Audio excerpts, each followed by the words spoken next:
telah membina, mengelola bersama kelompok Sadar Wisata Sicanang.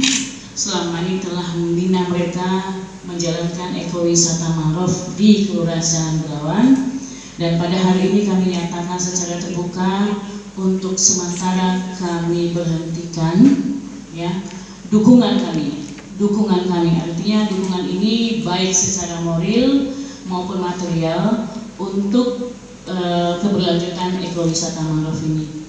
Kenapa kami buat seperti itu, dan ini harus kami sampaikan secara terbuka supaya tidak ada pihak-pihak lain yang mengambil keuntungan dalam posisi saat ini. Tidak ada pihak-pihak lain yang mengatasnamakan Yagasu dalam kegiatan apapun yang ada di ekowisata mangrove. Nah, kami pada saat ini kami sampaikan seperti yang Bapak Ibu terima, ada surat dari pimpinan Pergerakan Mahasiswa dan Masyarakat Indonesia Maju yang menyampaikan kepada Yagasu akan mengadakan aksi damai pada hari Jumat 6 November 2020. Di situ ada tuntutan yang dikatakan bahwa akan memanggil meminta kepada Kapolda Sumut agar memanggil dan memeriksa Direktur Yagasu dan Kepala Dinas Pariwisata Kota Medan terkait dengan penggunaan lahan masyarakat tanpa izin. Kemudian yang kedua, meminta kepada Kapolda Sumut melakukan investigasi terkait penyaluran CSR untuk pengembangan ekowisata Kota Mangrove yang diduga tidak memiliki izin pemakaian lahan. Ketiga, meminta kepada Kepala Dinas Pariwisata akan bertanggung jawab terkait pengembangan ekowisata Kota Mangrove.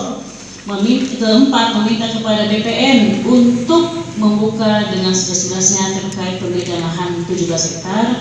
Kelima, meminta kepada Yagasu tidak mengelola lagi pengembangan ekowisata mangrove.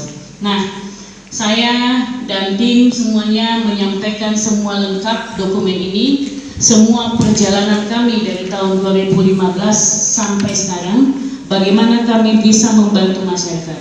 Yagasu intinya programnya adalah restorasi, merestorasi hutan mangrove. Tahun ini, tahun 2019 sampai 2022, target Yagasu adalah 5.500 hektar.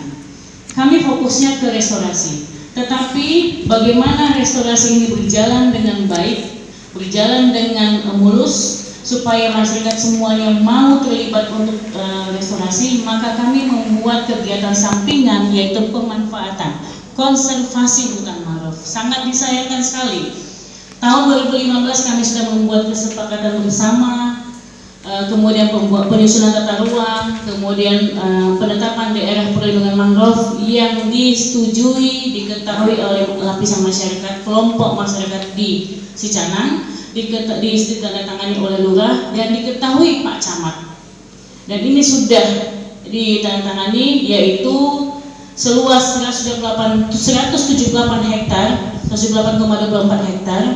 Zona inti yang tidak boleh diganggu 25,70 hektar, zona penyangga 15,11 hektar, dan zona pemanfaatan adalah 137,43 hektar. Ini sudah ditandatangani. Dan kemudian zona pemanfaatan ini bisa dimanfaatkan menjadi kawasan konservasi, termasuk adalah ekowisata mangrove. Tapi sangat disayangkan, dengan adanya keputusan-keputusan, kemudian kesepakatan-kesepakatan, ada oknum yang mengatakan bahwa itu lahan tersebut dimiliki oleh oknum seluas 17 hektar.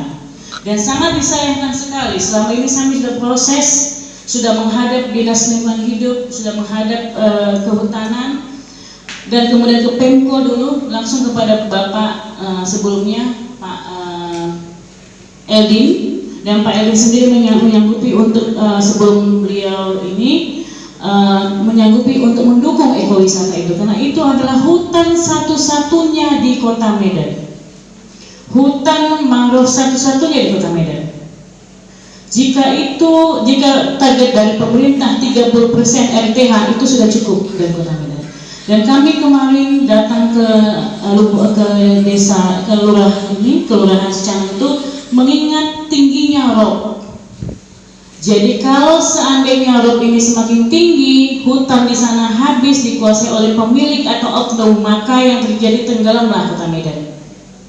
Minimal belawan tertutupi, karena itu adalah hutan adalah daerah industri.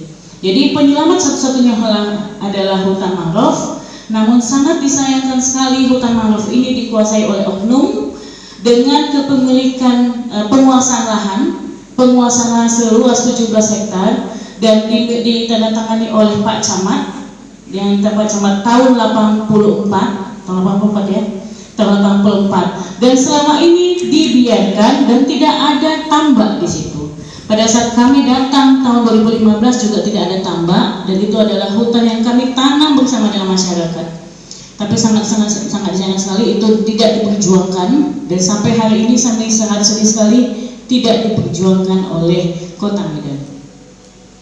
Jadi dengan ini sampai dari ini mungkin adalah sebagai bom waktu, karena ini juga kami melihat bahwa banyak ternyata intimidasi dari oknum ini ke beberapa pihak.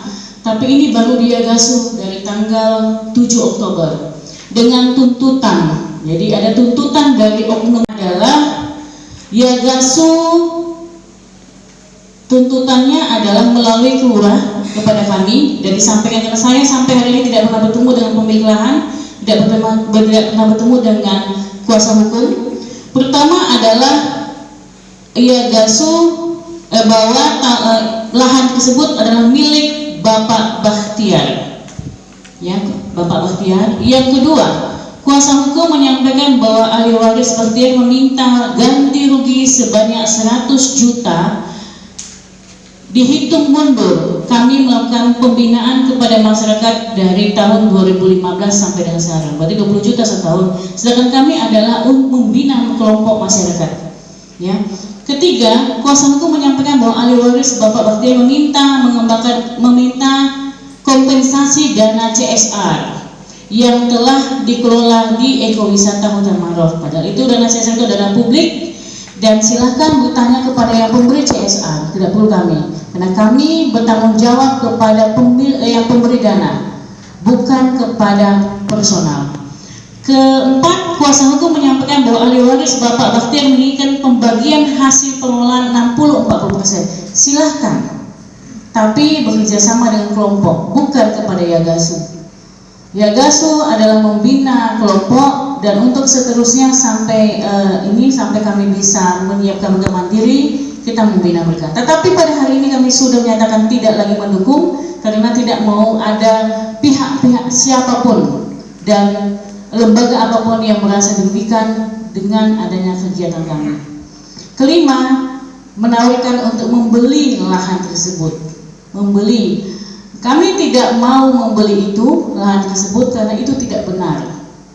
Lahan itu adalah hutan yang sudah tumbuh, baik yang secara konservasi maupun alami.